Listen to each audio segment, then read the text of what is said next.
Imagine if you had not seen the video, and I told you this story, that a black man used a counterfeit $20 bill, and the store owner called the police.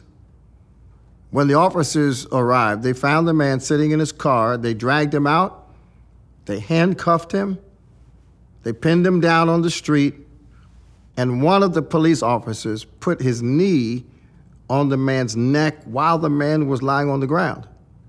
The man never resisted. His only struggle was to scream, "I can't breathe." Over and over, he said, "I can't breathe." And this went on for about 6 minutes, until finally the man just stopped moving. At that point, another cop reached down and said, "I can't find his pulse." But the officer kept his knee on this man's neck, and he kept it there for another 3 minutes. That is how George Floyd died. The sad truth is this: if I told that story to my white friends, their response would be, "Come on, sorries, something must be missing. He must have done much more than what you described." But if I tell that same story to my black friends, for them it would be so normal that their only response would be, "I'm just glad it was recorded." Now, this is a moment, and it's forcing a lot of hard questions about where, as a society, we go from here. Just a few days ago, a young child asked me in my church's Bible study, how can we pursue justice in America when we've never received full justice?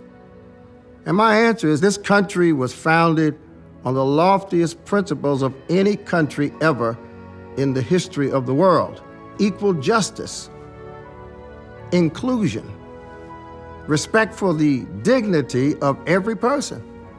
Now, the fact that we have never lived up to those standards does not undermine the strength and validity of those standards. The fact of those standards is what gives us something to strive for, something to protest about, something to pray for, and something to work together to achieve.